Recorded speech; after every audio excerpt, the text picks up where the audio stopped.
अंतर्राष्ट्रीय बाजारों की बात करें तो चावल के दाम 2 महीने के निचले स्तर पर कारोबार कर रहे हैं। इसी पर चर्चा करते हैं क्योंकि भारत में सिर्फ एक ही एसेंशियल कमोडिटी एक्सपोर्ट के लिए अलाउड है और वो है चावल। Basmati millers and exporter association Punjab के वीपी रंजीत सिंह जोसन हमारे साथ हैं। रंजीत जी नमस्कार, बहुत शुक्रिया साथ जुड़ने के लिए। एक ही कमोडिटी अलाउड है, वहां पर भी प्राइसेस अंतर्राष्ट्रीय बाजारों में लगातार गिर रहे हैं। क्या सेंस है इसकी एक्सपोर्ट्स को लेकर? अब यहाँ पर क्या नंबर्स हैं? निशा जी, क्या है, कम्युनिटी ओनली राइस ही अलाउ है। जैसे आप कह रहे हो कि राइस में क्या है कि जब इंडिया ने राइस एक्सपोर्ट बैन किया था उस टाइम में बहुत ज्यादा इंपोर्ट हुआ था मिडिल ईस्ट के लिए और जो हमारे अफ्रीकन कंट्रीज है। तो वो जो बैकलॉग है वो अभी भी हम तोड़ नहीं पा रहे हैं। जो इंपोर्ट जितनी चाहिए थी पूरे अफ्रीकन कंट्रीज को, उससे ज्यादा बहुत बड़ी क्वांटिटी में उन्होंने इंपोर्ट कर दी, जिसके चलते आज भी वहां पे इतना स्टॉक है कि आज भी वो डिमांड में नहीं आ पा रहे। एक टाइम था 450 पे हम प्ले कर रहे थे, फिर 40 तक डॉलर तक हमारा रॉ राइस जो व्हाइट राइस है वो बिक रहा था।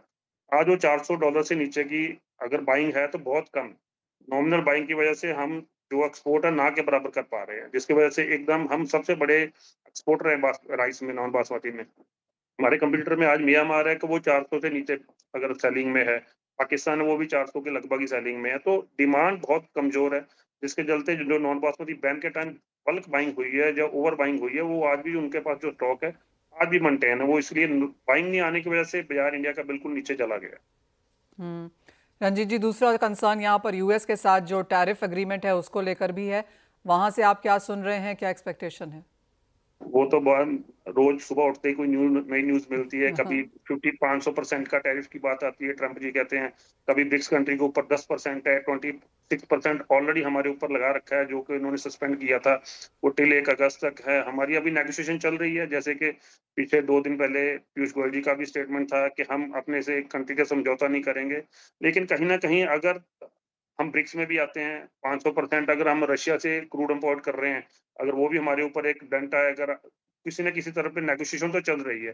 पर बहुत बड़ी दिक्कत है हमारी इंडस्ट्री के लिए कि बासमती में हम बहुत ज्यादा डिपेंडेंट है यूएस के ऊपर। अच्छी खासी हम क्वांटिटी 4 लाख टन लगभग हम यूएस को एक्सपोर्ट करते हैं। तो अगर कहीं भी कुछ 10% भी टैरिफ आता है तो उसका डेंट तो राइस इंडस्ट्री पे आना ही। नॉन बासमती से हम बिल्कुल कम डिपेंडेंट है यूएस के ऊपर। लेकिन 500 टन 500% का टैरिफ है, 10% का है, 26% का है। अभी वेट एंड वॉच है। लेकिन सरकार भी ये चाह रही है कि एग्रीकल्चर सेक्टर और डेयरी सेक्टर में कहीं भी हिट ना करे ये, क्योंकि दोनों सेक्टर जो है वो फार्मर से जुड़े हुए हैं। और इंडिया में जो मेजर शेयर है पॉपुलेशन है या हमारी कम्युनिटी है वो राइस की और फार्मर के ऊपर डिपेंडेंट है। तो सरकार की बहुत तो बड़ी रंजीत कोशिश जी, है यूएस कि ये खेती यूएस तो बाड़ी एक एग्रीकल्चर। यूएस तो एक तरफ है, ईरान आपका दूसरा प्रॉब्लम है यहाँ पर।